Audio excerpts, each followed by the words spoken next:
அனைவருக்கும் வணக்கம். நாங்கள் இன்றைக்கு பார்க்க போகிறது வந்து மைக்ரோசாஃப்ட் எக்ஸலில் உள்ள இன்சர்ட் டெப்பை பற்றி. இன்சர்ட் டெப்பை நான் தெரிவு செய்தேன்னு சொன்னால் அதுக்குள்ளே நீங்கள் அதுக்குரிய டூல்ஸுகளை வந்து பார்க்கக்கூடியதாக இருக்கும். இதில் இப்போ நாங்கள் முதலாவதாக பார்க்க போகிறது வந்து பிவட் டேபிள்ன்ற இந்த டூலை பற்றி. இந்த டூலை நீங்கள் என்னத்துக்கு பயன்படுத்தலாம் அப்படின்ட்டு சொன்னால், இப்போ நிறைய தரவுகளை கொண்ட ஒரு டேட்டாவை வந்து சீட்டில் வைத்திருக்கும் பொழுது அந்த டேட்டா சீட்டில் உள்ள தரவை உங்களோட தேவைக்கேற்றவாறு ஒழுங்குபடுத்தி குறிப்பிட்ட ஒரு வேல்யூஸுக்குரிய சமரைஸை காண வேணும் அல்லது குறிப்பிட்ட ஒரு வேல்யூஸ் கொண்ட ஃபீல்டுக்குரிய சமரைஸை காண வேணும் என்று சொன்னால் அதுக்கு வந்து இந்த பிவட் டேபிளை நீங்கள் பாவிக்கக்கூடியதாக இருக்கும். அப்போ இந்த பிவட் டேபிள்ன்ற நன்மை என்னென்று சொன்னால் எங்களுக்கு தேவைக்கேற்ற மாதிரி எங்களோட தரவை வந்து ஒழுங்குபடுத்துறதோட அதை வந்து சமரைஸ் பண்ணி பார்க்கவும் முடியும். அப்போ ஒரு குழப்பமான நிலையில் இருந்து நாங்கள் எங்களோட தரவை வந்து இலகுவான வழியில் பார்த்துக்கொள்கிறதுக்கு முடியுமன்றது தான் இந்த பிவட் டேபிள்ன்ற அடிப்படை நோக்கம். இதுக்கு உதாரணமாக இப்போ நீங்கள் வந்து குறிப்பிட்ட ஒரு டேட்டா டேபிளில் எடுக்க போகிறீங்கன்னு சொன்னால் உதாரணமாக நான் இந்த டேட்டா சீட்டை எடுக்கிறோம், வீக்லி ரிப்போர்ட்டுன்ற இந்த டேட்டா சீட்டை. இப்போ இதுக்குள்ளே வந்து இப்போ பார்த்தீங்கன்னு சொன்னால் எங்களுக்கு குறிப்பிட்ட தரவு வந்து நான் என்டர் பண்ணியிருக்கேன். ஸோ இப்போ இந்த தரவுக்கு வந்து நாங்கள் எவ்வாறு பிவட் டேபிளை பயன்படுத்தி எங்களோட தேவைகளை நிறைவேற்றி கொள்ளலாமன்றதை பார்ப்போம். உதாரணத்துக்கு எவ்வாறு நாங்கள் வந்து எங்களுக்கு தேவையான தரவை மாத்திரம் வந்து ஒழுங்குபடுத்தி அதை சமரைஸ் பண்ணி பார்க்குறன்றதை வந்து பார்ப்போம். அப்போ இங்கே வந்து என்ன செய்ய போகிறோம்னு சொன்னால் இப்போ நான் முதலாவதாக வந்து குறிப்பிட்ட டேட்டா ரேஞ்சை வந்து செலக்ட் பண்ண போகிறோம். ஸோ செலக்ட் பண்ணு சொன்னால் அடுத்து என்ன செய்யலாம்னு சொன்னால் குறிப்பிட்ட இந்த இன்சர்ட் டேப்பை தெரிவு செய்துட்டு அதுக்குள்ளே பிவட் டேபிள்ன்ற இந்த டூலை கிளிக் பண்ணிங்கன்னு சொன்னால் ஆட்டோமேட்டிக்காக உங்களுக்கு ஒரு பிவட் டேபிளை க்ரியேட் பண்ணுறதுக்கான டயலாக் பாக்ஸை வந்து உங்களுக்கு தரும். ஸோ இந்த டயலாக் பாக்ஸில் வந்து இப்போ ஃபஸ்ட்டாக பார்த்தீங்கன்னா choose the data that you want to analyse. So எந்த தரவை வந்து நீங்கள் அனலைஸ் பண்ண போகிறீங்களோ அதை வந்து தெரிவு செய்யுங்க. அப்போ இதில் வந்து 3 ஆப்ஷன் பட்டன் இருக்கும், ஒன்றில் கிரே அவுட்டாக இருக்கிறத பார்க்கக்கூடியதாக இருக்கும். அப்போ இதில் வந்து செலக்ட் டேபிள் ஓ ரேஞ்ச், அதாவது நான் ஏற்கனவே தெரிவு செய்துட்டேன். அதாவது எந்த இடத்துலேருந்து எந்த இடம் வரையிலான டேட்டா வந்து நான் வந்து இப்போ அனலைஸ் பண்ண போகிறேன், A2 இருந்து E14 வரைக்கும். ஸோ அதே போல் வந்து use and external data source, வேறு ஏதாவது ஒரு இடத்துல இருக்கிற டேட்டாவை வந்து நீங்கள் இங்கே பிவட் டேபிளுக்குள்ளே கொண்டு வர போகிறீங்கன்னு சொன்னால் அதுக்கு நீங்கள் இந்த ஆப்ஷனை தெரிவு செய்யலாம். அதாவது use this workbook data model add பண்ணியிருந்தீங்கன்னு சொன்னால் அதுக்கு நீங்கள் இந்த கிரே அவுட், அதாவது இந்த கிரே அவுட்டில் இருக்கிற இந்த ஆப்ஷன் வந்து ஆக்டிவாக இருக்கும். ஸோ நீங்கள் இதை யூஸ் பண்ணக்கூடியதாக இருக்குது. இப்போ நான் ஏற்கனவே ஆட் பண்ணாதால இது கிரே அவுட்டாக இருக்குது. அடுத்ததாக வந்து பார்த்தீங்கன்னு சொன்னால் choose where you want the pivot table report to be placed. அப்போ இந்த பிவட் டேபிள் இந்த ரிப்போர்ட் வந்து நீங்கள் எங்கே எடுத்துக்கொள்ள போகிறீங்கன்றதை வந்து நீங்கள் தெரிவு செய்ய வேணும். உதாரணமாக எந்த இடத்துல இருக்கிற டேட்டாவை நீங்கள் இப்போ பிவட் டேபிள் க்ரியேட் பண்ண போகிறீங்கன்ட்டு சொல்லி தெரிவு செய்யிட்டீங்க. க்ரியேட் பண்ணதுக்கு பிறகு எந்த இடத்துல உங்களுக்கு அந்த பிவட் டேபிள் அப்பியராக வேணும். ஸோ அப்போ இதுக்கு வந்து இப்போ நீங்கள் 2 ஆப்ஷன் இருக்குது. ஒன்று வந்து நியூ ஒர்க் ஷீட்டில் தெரிவு செய்யலாம், அல்லது எக்ஸிஸ்டிங் ஒர்க் ஷீட்லேயே வந்து தெரிவு செய்யலாம். அப்போ ஏற்கனவே இருக்கிற ஒர்க் ஷீட்டில் நீங்கள் எடுத்துக்கொண்டீங்கன்னு சொன்னால் சில சந்தர்ப்பத்தில் அது உங்களுக்கு ஒரு ஒரு பிரச்சனையாக இருக்கும். அந்த சந்தர்ப்பத்தில் நீங்கள் என்ன செய்யலாம்னு சொன்னால் குறிப்பிட்ட பிரச்சனைகள் அல்லது அந்த குழப்பத்தை தவிர்க்கிறதுக்கு நீங்கள் இந்த நியூ ஒர்க் ஷீட்ன்ற இந்த ஆப்ஷனை தெரிவு செய்தீங்கன்னா உங்களுக்கு எந்த குழப்பமும் இல்லாமல் உங்களோட தரவை இலகுவாக உங்களோட தேவைக்கேற்றவாறு ஒழுங்குபடுத்தி அதை சமரைஸ் பண்ணி பார்த்து கொள்ளக்கூடியதாக இருக்கும். ஸோ அப்போ இதில் இப்போ நான் தெரிவு செய்ய போகிறது வந்து நியூ ஒர்க் ஷீட்ன்ற இந்த ஆப்ஷன் பட்டனை தெரிவு செய்துட்டு ஓகே பண்ணு சொன்னால் இப்போ உங்களுக்கு இங்கே பார்க்கக்கூடியதாக இருக்கும். நியூ ஒர்க் ஷீட் ஒன்று தந்திருக்கும். அதோட அந்த நியூ ஒர்க் ஷீட்டில் வந்து ரைட் சைடில் பார்த்தீங்கன்னு சொன்னால் பிவட் டேபிள் ஃபீல்ட்ஸுகள் கொண்ட அந்த பேனை வந்து தந்திருக்கும். ஸோ இந்த பேனில் பார்த்தீங்கன்னு சொன்னால் குறிப்பிட்ட இந்த வியூ இருக்குது. இந்த வியூவை நீங்கள் சேஞ்ச் பண்ண போகிறீங்க அப்படின்னு சொன்னாலும் சேஞ்ச் பண்ணி பார்க்கலாம். இங்கே அதாவது குறிப்பிட்ட இந்த செட்டிங்ஸ் பட்டனில் நீங்கள் கிளிக் பண்ணிங்கன்னு சொன்னால் ஆட்டோமேட்டிக்காக உங்களுக்கு இந்த வியூஸை வந்து நீங்கள் என்னென்ன வியூஸில் குறிப்பிட்ட இந்த பேனலில் குறிப்பிட்ட உங்கள்கிட்ட இந்த ஃபீல்ட் டேபிள்ஸில் வந்து பார்க்கலாமன்றதை பார்க்கலாம். உதாரணம் எடுத்துக்கொண்டீங்கன்னா field section and area section stacked. So இது வந்து ஃபஸ்ட் சாய்ஸ். நீங்கள் இந்த முறையில் வந்து குறிப்பிட்ட இந்த ஃபீல்டு பேனை வந்து பார்க்கலாம். அதே போல் field section and area section side by side குறிப்பிட்ட இந்த முறையில் வந்து உங்களுக்கு பார்த்துக்கொள்ளக்கூடியதாக இருக்கும்.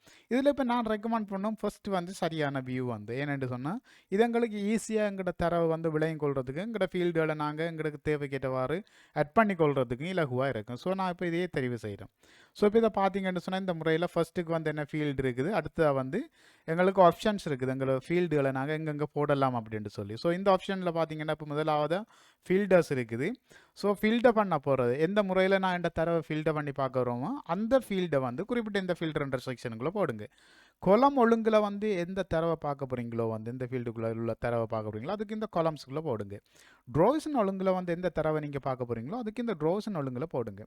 அதே இடத்துல இப்போ குறிப்பிட்ட ஒரு ஃபீல்டுக்கு வந்து மொத்தமாக கூட்டி அதே போல் வந்து கிராண்ட் டோட்டலையும் காண போகிறீங்க அப்படின்ட்டு சொன்னால் அந்த ஃபீல்டை வந்து இந்த வேல்யூஸ்ன்ற இந்த செக்ஷனுக்குள்ளே போடுங்க. ஸோ இதை எவ்வாறு போடுறது? இப்போ உதாரணத்துக்கு வந்து ப்ராடக்ட் கேட்டகரியை வந்து நாம் வந்து என்ன சொன்னால் ஃபில்டர் பண்ணி பார்க்குறதுக்காக போட போகிறோம். ஸோ இதுக்குள்ளே அப்போ எனக்கு ஃபில்டர் பண்ணுறதுக்கு ப்ராடக்ட் நேமை வந்து நான் என்ன செய்ய போனால் கொலம்ஸ் ஒழுங்கில் வந்து பார்க்க போகிறோம்.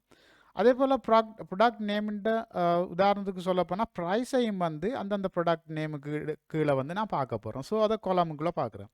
அப்போ சோல்டு யூனிட் எத்தனை சோல்டு ஆயிருக்குன்றது ரோவின் ஒழுங்கில் பார்க்க போகிறேன் நான் வந்து. அப்போ எனக்கு ஒரு டேபிள் அடிப்படையில் வடிவான ஒரு அமைப்பு வந்து எனக்கு பார்க்கக்கூடியா இருக்கும். அடுத்தது எனக்கு இப்போ மொத்தமாக கூட்டி குறிப்பிட்ட சேல்ஸ் ரிப்போர்ட்டில் உள்ள அமௌண்ட்டை பார்க்க வேணும்னு சொன்னேன். கிராண்ட் டோட்டலை காண்றதுக்கு இதுக்குள்ளே வேல்யூஸுக்குள்ளே நான் அமௌண்ட்ட ஃபீல்டை போடுறோம். ஸோ இப்போ உங்களுக்கு இங்கே பார்க்கக்கூடியதாக இருக்கும் ஆட்டோமேட்டிக்காக இந்த டேபிள் வந்து உங்களுக்கு இங்கே அப்பியர் ஆகிருக்கிறது. ஃபஸ்ட்டுக்கு பார்த்தீங்கன்னா கேட்டகரி வந்து இங்கே கேட்டகரியில் பார்க்கலாம் எத்தனை ஐட்டம்ஸ் நீங்கள் வச்சுருக்கீங்க. இதில் 2 ஐட்டம்ஸ் இருக்குது. 2 ஐட்டம்ஸும் வந்து இங்கே இப்போ தெரிவில் இருக்குது. இப்போ மல்டிபிள் செலெக்ஷனுக்கு இந்த குறிப்பிட்ட செக் பாக்ஸை தெரிவு செய்யுங்கன்னா இங்கே வந்து உங்களுக்கு மல்டிபிள் செலெக்ஷனை தரும். இதை எடுத்து விட்டு ஒரு ஐட்டத்தை மாத்திரம் பார்க்க போகிறீங்கன்னா குறிப்பிட்ட இந்த கம்பெனிக்குரிய ஐட்டத்துக்குரிய சேல்ஸை மாத்திரம் நீங்கள் பார்த்துக்கொள்ளலாம். ஸோ இப்போ நான் எல்லாத்தையும் பார்க்க வேணுன்றதுக்கு இதில் தெரிவு செய்கிறேன். அடுத்த வந்து சம் ஆஃப் அமௌண்ட் வந்து என்ன குறிப்பிட்ட ஒரு ஐட்டத்துக்கு வந்து கூட்டி அதுൻ്റെ அமௌண்ட் இங்கே வந்து நீங்கள் தந்து அதே போல் கடைசியில் பார்த்தீங்கன்னு சொன்னால் உங்களுக்கு வந்து இப்போ அதுக்குரிய கிராண்ட் டோட்டலையும் வந்து பார்த்துக்கொள்ளக்கூடியதாக இருக்கும்.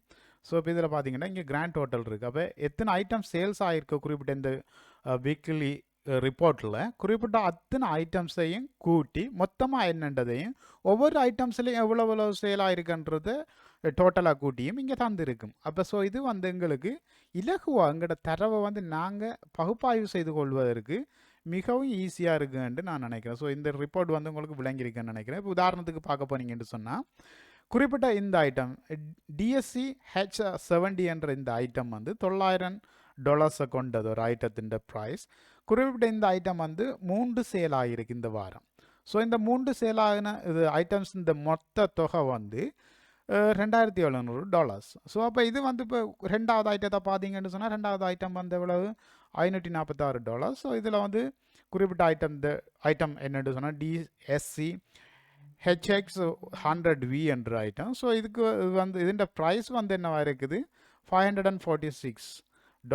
அதுண்ட எத்தனை ஐட்டம் சேல் ஆகிருக்குன்னு பார்த்தீங்கன்னா 2 ஐட்டம் சேல் ஆகிருக்கு. ஸோ இப்போ உங்களுக்கு இங்கே ஆட்டோமேட்டிக்காக விளங்கக்கூடியா இருக்கும் மொத்தமாக எத்தனை ஐட்டம்ஸ் சேல் ஆகிருக்கு. இப்போ 19 ஐட்டம் சேல் ஆகின ஒரு ப்ராடக்டை பார்க்க போகிறீங்கன்னு சொன்னால் அப்படியே நீங்கள் மூவ் பண்ணிங்கன்னா உங்களுக்கு இங்கே பார்க்கக்கூடியதாக இருக்கும் எத்தனை ஐட்டம்ஸ் வந்து 19ல் சேல் ஆகுது. ஸோ இது வந்து 19 ஐட்டம் சேல் ஆகிருக்கு. அதாவது ES75 என்ற குறிப்பிட்ட இந்த ஒரு ஐட்டம் வந்து 19 ஐட்டம் சேல் ஆகிருக்கு. அப்போ $11,400 அதுண்ட மொத்தமான சேல்ஸ். ஸோ அப்போ இந்த வீக்லி ரிப்போர்ட்டில் வந்து இப்போ உதாரணத்துக்கு இதை நீங்கள் ஃபில்டர் பண்ணி பார்க்க போகிறீங்க அப்படின்னு சொன்னால் உதாரணமாக குறிப்பிட்ட ஒரு கம்பெனியோட ப்ராடக்டை மாத்திரம் ஃபில்டர் பண்ணி பார்க்க போகிறீங்கன்னா இப்போ இதில் தெரிவு செய்துட்டு உதாரணத்துக்கு சோனியோட மட்டும் பார்க்க போகிறீங்கன்னா நீங்கள் இதில் எடுத்து விட்டு சோனியை மட்டும் செலக்ட் பண்ணி அடுத்த வந்து என்ன செய்யுங்க ஓகே பண்ணி விட்டீங்கன்னு சொன்னால் உங்களுக்கு இப்போ சொனியோட சேல்ஸை மட்டும் காட்டும். இப்போ சொனியோட சேல்ஸ் வந்து எங்களுக்கு மேக்ஸிமம் 4 ஐட்டம்ஸ் தான் இந்த வீக்கில் சேல் ஆகிருக்குது. அப்போ எந்த ஒரு ஐட்டமாக இருந்தாலும் ஒரு ஐட்டத்தில் 4 ப்ராடக்ட் தான் வந்து சேல் ஆகிருக்குதுன்றது இங்கே பார்க்கக்கூடியது. ஸோ இந்த ஐட்டம் மட்டும்தான் வந்து 4 ப்ராடக்ட் சேல் ஆகிருக்கு. ஸோ அப்போ சொனியோட டோட்டல் சேல்ஸ் இந்த வீக் வந்து $1442. ஸோ இப்போ இதுதான் வந்து எங்களுக்கு இலகுவாக நாங்கள் எங்களோட தரவை வந்து எங்களோட தேவைக்கேற்றவாறு ஒழுங்குபடுத்தி அதை சமரைஸ் பண்ணி பார்த்துக்கொள்ளக்கூடியதாக இருக்கும். ஸோ இப்போ உங்களுக்கு இந்த சமரைஸ் வந்து விளங்கியிருக்குன்னு நான் நினைக்கிறேன். இதில் வந்து நீங்கள் மேலதிகமாக இந்த பிவட் டேபிளுக்குரிய செட்டிங்ஸை பார்க்க போகிறீங்கன்னா இதில் டிசைன் மற்றது பிவட் டேபிள் அனலைஸ் அப்படின்னு சொல்லிப்பட்டு 2 டேப்பை நீங்கள் இங்கே பார்க்கக்கூடியதாக இருக்கும். இதில் இப்போ டிசைன் இந்த டேப்பை தெரிவு செய்தீங்கன்னா இதுக்குள்ளே பாருங்கள் உங்களுக்கு சப்டோட்டல்ஸ் அண்டு ஒரு டூலும் கிராண்ட் டோட்டல்ஸ் அண்டு மற்றது ரிப்போர்ட் லே அவுட் மற்றது பிளாங்க் ரோஸ். ஸோ இப்போ இதில் இந்த சப்டோட்டல்ன்ற டூலை கிளிக் பண்ணிட்டா இதுக்குள்ளே இருக்கிற சப் டூல்ஸில் நீங்கள் பார்க்கக்கூடியா இருக்கும். ஒன்று டோன்ட் ஷோ சப்டோட்டல்ஸ். ஸோ இந்த சப்டோட்டல்ஸ் வந்து உங்களுக்கு தேவையில்லை அப்படின்னு சொன்னால் உதாரணமாக இது சப்டோட்டல்னு பார்த்தீங்கன்னு சொன்னால் குறிப்பிட்ட இந்த ஃபீல்டு இப்போ இவ்வாறு இருக்கிற ஒவ்வொரு ஃபீல்டும் வந்து சப்டோட்டல்ஸ் ஒவ்வொரு ஐட்டம்ஸுக்கும் உரிய. ஸோ இப்போ இந்த சப்டோட்டல்ஸ்கள் வந்து உங்களுக்கு தேவையில்லை அப்படின்ட்டு நீங்கள் தீர்மானிச்சிங்கன்னு சொன்னால் ஸோ அந்த சந்தர்ப்பத்தில் நீங்கள் என்ன செய்யலாம்னு சொன்னால் இப்போ குறிப்பிட்ட டேபிளுக்குள்ளே இப்போ டிசைனை தெரிவு செய்துட்டு அதில் ஃபஸ்ட்டாக இருக்கிற இந்த சப்டோட்டலில் டோன்ட் ஷோ சப்டோட்டல்ன்ற இந்த டூலை கிளிக் பண்ணி விட்டிங்கன்னா உங்களுக்கு ஆட்டோமேட்டிக்காக இந்த சப் டோட்டல்ஸ் அவ்வளோ வந்து இல்லாமல் போகிறத பார்க்கக்கூடியதாக இருக்கும்.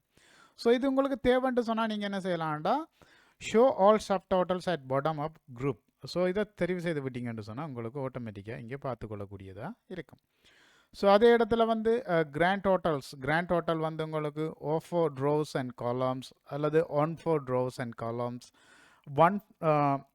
One four rose only, one four columns only. So இதில் கொலமுக்கு மாத்திரம் பார்க்க போகிறீங்க அல்லது ரோஸுக்கு மாத்திரம் பார்க்க போகிறீங்க, ரெண்டுக்கும் பார்க்க போகிறீங்க, ரெண்டுக்கும் தேவையில்லை என்று சொன்னால். ஸோ இது வந்து உங்களோட தேவையை பொறுத்து நீங்கள் தெரிவு செய்யலாம். உதாரணமாக நான் ரோஸுக்கு மாத்திரம் பார்க்க போகிறேன், இதை தெரிவு செய்தோன்னு சொன்னால் இங்கே உங்களுக்கு ரோஸை மாத்திரம் பார்க்கக்கூடியது. அப்போ எனக்கு இந்த கொலம்ஸுக்குரியது இல்லாமல் போயிட்டு இந்த கீழே இருக்கிற ஒவ்வொன்றும் வந்து இல்லாமல் போனதை பார்க்கக்கூடியதாக இருக்கும். ஸோ அப்போ எனக்கு வந்து இப்போ எல்லாமே தேவை அப்படின்ட்டு சொன்னால் இதில் வந்து என்ன one four rose and columns என்ற தெரிவு செய்யுங்க. இங்கே உங்களுக்கு இப்போ குறிப்பிட்ட கொலம்ஸுகளுக்குரியதை வந்து இங்கே காணக்கூடியதாக இருக்கும். ஸோ இவ்வாறு வந்து நீங்கள் இந்த செட்டப்ஸு செய்து கொள்ளலாம். அதே போல் ரிப்போர்ட் லே அவுட்டை பார்த்தீங்கன்னா இதில் ரிப்போர்ட் இருக்குது. ஸோ கம்பேக்ட் ஃபார்ம் இருக்குது, அதே போல் அவுட்லைன் ஃபார்ம் இருக்குது, டேபுலர் ஃபார்ம் இருக்குது, ரிப்பீட் ஆல் ஐட்டம்ஸ் லேபிள் இருக்குது. இப்போ லேபிள்ஸை போட போகிறீங்கன்னா இதை வந்து நீங்கள் போடலாம். இப்போ இது வந்து ரிப்பீட் பண்ணி இருக்கும் உங்களுக்கு ஒவ்வொரு இடத்துலையும். அதில் ஏற்கனவே வந்து உங்களுக்கு ரிப்பீட்டில் தான் இருக்குதுன்னா ஒவ்வொரு லேபிள்ஸும் வந்து உங்களுக்கு இங்கே இருக்கிறத பார்த்துக்கொள்ளக்கூடியதாக இருக்கும். ஸோ இதே போல் உங்களுக்கு விரும்புகிற ஒரு இது லே அவுட்டை வந்து நீங்கள் தெரிவு செய்யலாம். அடுத்தது வந்து எடுத்துக்கிட்டிங்கன்னா பிளாங்க் ரோஸ் ஏதாவது இருக்குமா இருந்தால் அதை வந்து நீங்கள் இன்சர்ட் பண்ணிக்கொள்ளலாம். அதே போல் பிளாங்க் ரோ தேவையில்லைண்டா இதை ரிமூவ் பண்ணியும் கொள்ளலாம். அடுத்து அதுக்குள்ளே பார்த்தீங்கன்னு சொன்னால் இப்போ பிவட் டேபிள் ஸ்டைல் ஆப்ஷன்ஸுக்குள்ளே இப்போ இந்த இதுகளை வந்து பிரித்து பார்க்க போகிறீங்க அப்படின்னு சொன்னால் பேண்டட் ரோஸ் வந்து சொன்னால் பேண்டட் ரோவின் அடிப்படையில் பிரிக்கிறதுக்கு வந்து இது பேண்டட் ரோ. அடுத்தது பேண்டட் காலம்ஸ் வந்து இப்போ உதாரணமாக பேன் பண்ணி பார்க்க போகிறீங்கன்னா இதை வந்து பேன் பண்ணி பார்க்கலாம். ஸோ இவ்வாறு ரைட்டு. ஸோ இது வந்து உங்களுக்கு பிரித்து காட்டும் உங்களுக்கு எந்தெந்த செக்ஷனுக்குள்ளே என்னென்ன இருக்குது அப்படின்ட்டு சொல்லி இவ்வாறு உங்களோட தரவை வந்து நீங்கள் இலகுவாக பார்க்குறதுக்கு வந்து குறிப்பிட்ட இந்த லே அவுட்டை வந்து நீங்கள் செட் பண்ணிக்கொள்ளலாம். இப்போ உதாரணமாக உங்களுக்கு ரோஸ் தேவையில்ல கொலம்ஸின் அடிப்படையில்ண்டா ஏற்கனவே இந்த கொலம்ஸை வந்து நீங்கள் பார்த்துக்கொள்ளக்கூடியதாக இருக்கும். ஸோ ஒவ்வொன்றையும் வந்து இவ்வாறு பிரித்து இருக்கும். அடுத்த வந்து இப்போ எடுத்துக்கொண்டீங்கன்னா இப்போ உங்களுக்கு இந்த இதுக்குள்ளே வந்து டேபிள் ஸ்டைல்ஸ் ஒன்றை மாற்ற போகிறீங்க அப்படின்னா இவ்வாறு இந்த டேபிள் ஸ்டைல்ஸை உங்களுக்கு விரும்புகிற ஸ்டைல்ஸ் ஒன்றை மாற்றலாம். உண்மையிலே ஏற்கனவே ரெக்கமெண்ட் பண்ணப்பட்டிருக்க டேபிள் ஸ்டைல் உண்மையிலே நல்லது. இப்போ உதாரணமாக ஒரு ஸ்டைல் வேற ஒரு ஸ்டைலை மாற்றி பார்க்க போகிறீங்கன்னா குறிப்பிட்ட இவ்வாறு ஸ்டைல்ஸில் வந்து நீங்கள் மாற்றி பார்க்க இருக்கும். ஸோ இப்போ எனக்கு வந்து இந்த ப்ளூ தான் தேவை அப்படின்னு சொன்னால் நான் வந்து குறிப்பிட்ட இந்த ப்ளூவை தெரிவு செய்து கொள்கிறேன். அடுத்த பார்ப்போம் வந்து நாங்கள் பிவட் டேபிள் அனலைஸ்ன்ற இந்த டேப்பை பற்றி. ஸோ இதை தெரிவு செய்தீங்கன்னா இதுக்குள்ள உள்ள டூலில் வந்து நீங்கள் இங்கே பார்த்துக்கொள்ளக்கூடியதாக இருக்கும். இதில் வந்து இப்போ உதாரணமாக எடுத்துக்கொண்டீங்கன்னு சொன்னால் டேபிள்ன்ற நேம் இருக்குது, டேபிள் சம்மந்தமான ஒரு சில பிவட் டேபிள் ஆப்ஷன்ஸ்கள் இருக்குது உங்களுக்கு மேலதிக டேபிள் ஸ்டைல்ஸ்களை செட் பண்ணி கொள்றதுக்கு. அடுத்த வந்து இப்போ ஆக்டிவ் ஃபீல்டில் வந்து பார்த்தீங்கன்னு சொன்னால் இப்போ சம் அப் அமௌண்ட் இருக்குது. இப்போ ஃபீல்டு செட்டிங்ஸ் ஏதாவது நீங்கள் செய்ய போகிறீங்கன்னு சொன்னால் இதுக்குள்ளே போய்ட்டு ஃபீல்டு செட்டிங்ஸ் இங்கே வந்து செய்து கொள்ளலாம். இப்போ சம் பண்ணலாம், கவுண்ட் பண்ணலாம், ஆவரேஜ், மேக்ஸிமம், மினிமம், இப்படி ப்ரொடக்ட் அப்படின்ட்டு சொல்லி வேறு மேலதிகமான ஒரு சில ஃபங்க்ஷன்ஸ்களை வந்து நீங்கள் இதுக்கு பயன்படுத்தி கொள்ளக்கூடியதாக இருக்கும். அதுவும் கூட டேபிள் அடுத்ததும் கூட தேவைக்கு ஏற்ற மாதிரி குறிப்பிட்ட ஃபங்க்ஷன்களை வந்து நீங்கள் பயன்படுத்தலாம். அடுத்த இப்போ இதுக்குள்ளே எடுத்துக்கொண்டீங்கன்னு சொன்னால் இப்போ முக்கியமாக இதில் வந்து இந்த பட்டன்ஸ்கள் வந்து குறிப்பிட்ட இந்த டூலுக்கு இந்த டேபிளில் உள்ள இந்த பட்டன்ஸ்கள் வந்து உங்களுக்கு தேவைன்னு சொன்னால் குறிப்பிட்ட இந்த சின்ன சின்ன பட்டன்ஸ்கள் தேவைன்னு சொன்னால் நீங்கள் இதை வந்து இங்கே வைத்துக்கொள்ளலாம். அப்படி தேவையில்லைன்னு சொன்னால் அன்செலக்ட் பண்ணி விட்டிங்கன்னா உங்களுக்கு இங்கே பட்டன்ஸ் இல்லாமல் இருக்கிறத பார்த்துக்கொள்ளக்கூடியதாக இருக்குது. இந்த பட்டன்ஸ்லாம் வைக்கிறதால என்ன நன்மைன்னு சொன்னால் இதை நீங்கள் இப்போ மினிமைஸ் பண்ணிக்கொள்ளலாம். ஸோ இவ்வாறு மினிமைஸ் பண்ணி உங்களுக்கு கொள்ளக்கூடியதாக இருக்குது. டேட்டா வந்து தனியாக ஒரு டேட்டா அதாவது கிராண்ட் டோட்டலை கைட் பண்ணி நீங்கள் உங்களோட தரவை மாத்திரம் இலகுவாக பார்த்துக்கொள்ளக்கூடியதாக இருக்கும். ஸோ இவ்வாறு உங்களோட தேவைக்கு ஏற்ற மாதிரி நீங்கள் செய்து கொள்றதுக்கு ஒரு இந்த பட்டன்ஸில் பாவிக்கலாம். அதே போல் ஃபீல்டு ஹெடர்ஸ் தேவைன்னு சொன்னால் அதை வைத்துக்கொள்றதுக்கு இப்போ உதாரணம் இந்த டேபிளில் இருந்து இந்த ஹெடர்ஸ் போயிட்டு தேவையில்லைன்னு சொன்னால் நீங்கள் என்ன செய்யலாம்டா எடுத்து விடலாம். இப்போ தேவைன்னு சொன்னால் அதை இங்கே செலக்ட் பண்ணி வைக்கலாம். ஸோ உங்களுக்கு இங்கே ஃபீல்டு ஹெடர்ஸ் இருக்குது. அதே போல் இப்போ பிவட் டேபிளை கிளியர் பண்ணுறதுக்கு பிவட் டேபிளை செலக்ட் பண்ணுறதுக்கு ரீஃப்ரெஷ் பண்ணலாம். நீங்கள் ஏதாவது டேட்டா சேஞ்சஸ் செய்தீங்கன்னு சொன்னால் அதே போல் சேஞ்ச் டேட்டா சோர்ஸ் இப்போ இடத்தை வந்து நீங்கள் மாற்றலாம் வேற ஒரு டேட்டாவை. அதே போல் ஸ்லைசரை இன்சர்ட் பண்ணி உங்களுக்கு தேவைன்னு சொன்னால் ஸ்லைசரில் பார்க்கலாம் குறிப்பிட்டது. அடுத்து வந்து உங்களோட குறிப்பிட்ட ஏரியாவை வந்து குரூப் பண்ணலாம். இப்போ உதாரணமாக வந்து இந்த இரண்டு ஐட்டம்ஸையும் வந்து நீங்கள் குரூப் பண்ண போகிறீங்கன்னா வர குரூப் பண்ணலாம் இந்த பிவட் டேபிளில். அப்படி குரூப் பண்ண போகிறீங்கன்னு சொன்னால் என்ன செய்யுங்கன்னா ஃபஸ்ட்டு குறிப்பிட்ட 2 ஐட்டமையும் வந்து தெரிவு செய்யுங்க. தெரிவு செய்துட்டு இந்த குரூப் செலெக்ஷன் என்ற இந்த டூலை நீங்கள் கிளிக் பண்ணி விட்டிங்கன்னா ஆட்டோமேட்டிக்காக உங்களுக்கு குரூப் பண்ண வந்து இங்கே காட்டும். ஸோ இப்போ இந்த 2 ஐட்டமும் வந்து இப்போ ஒரே குரூப்பில் இருக்கிறத உங்களுக்கு பார்த்துக்கொள்ளக்கூடியதாக இருக்கும். குரூப் பண்ணக்கூடிய டோட்டல் இங்கே. ஸோ அப்போ இவ்வாறு நீங்கள் உங்களோட தேவைக்கேற்றவாறு என்ன செய்யலாம், குரூப் பண்ணலாம். இப்போ குரூப் பண்ணி இருக்கிறது தேவையில்லை என்று சொன்னால் நீங்கள் வந்து என்ன செய்யலாம்னா திரும்ப அன்குரூப் பண்ணி விடலாம். ஸோ இது அன்குரூப் பண்ணி விட்டிங்கன்னா அது குரூப்பாக இல்லாமல் இருக்கும். அப்போ உங்களுக்கு குறிப்பிட்ட சில ஐட்டம்ஸ்கள் வந்து குரூப்பாக வந்து உங்களுக்கு தேவை, அவற்றை வந்து நீங்கள் என்ன செய்யணும்னா தனித்தனியாக சமரைஸ் பண்ணி பார்க்க வேணும்னு சொன்னால் அதுக்கு இந்த குரூப் பண்ணுற இந்த டூல் வந்து பயனுள்ளதாக இருக்கும். ஃபில்டர் பண்ணி பார்க்குறது நாங்கள் ஏற்கனவே இங்கே இருக்குது, இன்சர்ட் டைம் லைன், அதுபோல் ஸ்லைசர் நீங்கள் இங்கே ஃபில்டர் பண்ணி பார்க்கலாம். அதை தான் இன்சர்ட் பண்ணி பார்க்க வேணும்னு சொல்ல குறிப்பிட்ட இந்த ஐட்டம்ஸை வந்து மாத்திரம் நீங்கள் பார்க்க போகிறீங்கன்னா இங்கே வந்து நீங்கள் ஃபில்டர் பண்ணி பார்த்துக்கொள்ளக்கூடியதாக இருக்குது. ஏன்னா நாங்கள் ஃபில்டர்ன்ற அந்த செக்ஷனுக்குள்ளே போட்ட என்ன சோர்ஸோ அந்த சோர்ஸை வந்து நாங்கள் இங்கே பார்த்துக்கொள்ளக்கூடியதாக இருக்கும்.